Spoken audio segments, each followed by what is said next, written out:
தமிழ் சுருக்கெழுத்து முதுநிலை ஆகஸ்ட் 2002. 10 வினாடிகள். 5 வினாடிகள். Ready, start. நண்பர்களே, இந்த கூட்டத்திற்கு வருகை தந்துள்ள உங்கள் அனைவரையும் வரவேற்பதிலும் தமிழக மக்களின் நலனுக்காக அரசு எடுத்து வரும் பல்வேறு நலத்திட்டங்கள் குறித்து உங்களிடையே பேசுவதிலும் நான் பெருமகிழ்ச்சி அடைகிறேன். மக்களின் இன்றியமையாத தேவைகளில் ஒன்றான வீட்டு வசதி என்பது அடிப்படை தேவை மட்டும் அல்லாது சமூக பொருளாதார வளர்ச்சியிலும் ஒரு முக்கிய அம்சம் ஆகும்.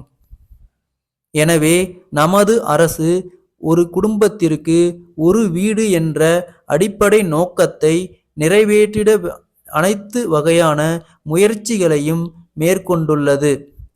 பெருகி வரும் மக்கள் தொகை காரணமாக வேலைவாய்ப்பு தேடிக்கொண்டு நகரங்களுக்கு குடிபெயரும் மக்களின் எண்ணிக்கை நாளுக்கு நாள் அதிகரித்து வருகிறது. அத்துடன் மாறிவரும் சூழலுக்கு ஏற்ப வீடுகளை அமைத்து கொள்ளும் தேவையும் ஆவலும் மக்களிடம் அதிகரித்து வருகின்றபடியால் அனைத்து தரப்பினருக்கும் தேவையான வீட்டு வசதியை அளிப்பதற்கு அரசு பல்வேறு வகையான திட்டங்களை நடைமுறைப்படுத்தி வருகிறது. குறிப்பாக அரசு ஊழியர்களின் வீட்டு வசதி தேவையை பூர்த்தி செய்வதற்கு குறைந்த வட்டியில் கடன் வழங்கும் திட்டமும் நடைமுறையில் உள்ளது. மேலும் அரசு ஊழியர்களுக்கு வாடகை வீட்டு வசதியும் அரசால் செய்யப்பட்டு வருகின்றது. தற்காலத்தில் பல்வேறு பொதுத்துறை நிதி நிறுவனங்களும் வங்கிகளும் மிக குறைந்த வட்டி விகிதத்தில் வீடு கட்டவும் இருக்கின்ற வீடுகளை புதுப்பித்து கொள்ளவும் கடன்களை வழங்குகின்றன. எலி வலையானாலும் தனி வலை வேண்டும் தேவை என்று மக்கள் எண்ணிய காலம் தற்போது மாறிக்கொண்டு வருகிறது. இதற்கு பல காரணங்கள் இருக்கின்றன. தனியாக ஒவ்வொருவரும் வீடுகளை கட்டுவது மிக அபரிமிதமான பொருள் செலவை ஏற்படுத்துவதாக உள்ளது. இது தவிர பாதுகாப்பின்மையும் மற்றொரு காரணமாகும்.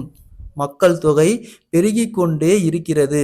ஆனால் இயற்கையில் உருவான நிலம் மட்டும் எந்தவிதமான மாற்றமும் இன்றி அப்படியே இருக்கிறது.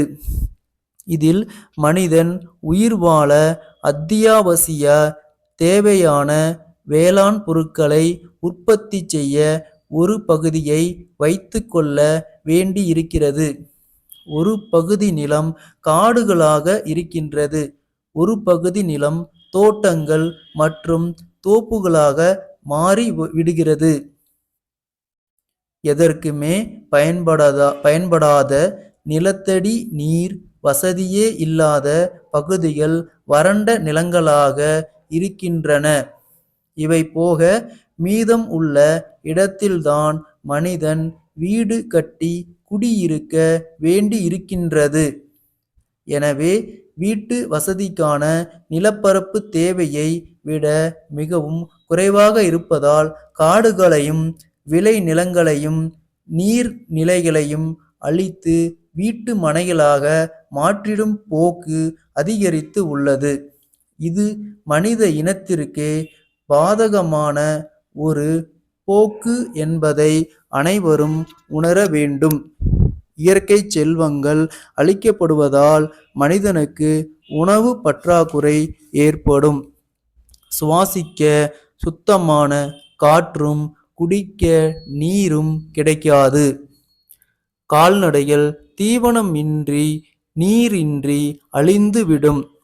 இவற்றையெல்லாம் ஓரளவு உணர்ந்தே மனிதர்களில் பெரும்பாலானோர் தனி வீட்டில் வசிப்பதே சிறப்பு என்ற எண்ணத்தை கைவிட்டு அடுக்குமாடி வீடுகளை கட்டத் தொடங்கினர். மன்னார்குடியில் இருக்கும் பாமணி உர ஆலை பொது மேலாளர் திரு கணேசன், கோமல், தேரடி தெருவில் உள்ள தேவி கூட்டமைப்பின் உரிமையாளருக்கு எழுதிய கடிதம். அன்புடையீர், எங்கள் தொழிற்சாலையில் இருந்து தங்களுக்கு அனுப்பிய 400 மூட்டைகள் யூரியா உரம் தங்களுக்கு வந்து சேர்ந்திருக்கும் என நம்புகிறோம். அவை வந்து சேர்ந்ததற்கான ஒப்புதல் கடிதத்தை உடனடியாக அனுப்பி வைப்பதுடன் விவசாயிகள் மத்தியில் அதற்கு ஏற்பட்டுள்ள வரவேற்பு குறித்தும் தெரிவிக்க கேட்டுக்கொள்கிறோம். எங்களுக்கு தங்களிடமிருந்து வரவேண்டிய நிலுவைத் தொகை எப்போதும் இல்லாத அளவுக்கு மிக அதிகமாக சேர்ந்துள்ளது. இது குறித்தும் தங்களின் கவனத்தை ஈர்க்க விரும்புகிறோம். எதிர்காலத்தில் இவ்வாறு அதிகமான அளவில் நிலுவை சேராமல் எங்களுக்கு ஒத்துழைப்பை நல்குவீர்கள் என்று நம்புகிறோம். நமது நீடித்த வணிக தொடர்புக்கு பணம் ஒரு தடையாக இருந்துவிடக் கூடாது என்பதை வலியுறுத்த கடமைப்பட்டிருக்கிறோம். உங்கள் கருத்தும் அதுவாக இருக்கும் என்று நம்புகின்றோம். எதிர்காலத்தில் தாங்கள் கொள்முதல் செய்யும் பொருட்களுக்குரிய விலையினை விரைவாக வழங்கிட கேட்டுக்கொள்கிறோம். தங்கள் ஆதரவு என்றும் தொடர விரும்புகிறோம். தங்கள் நம்பிக்கையுள்ள ஸ்டாப்.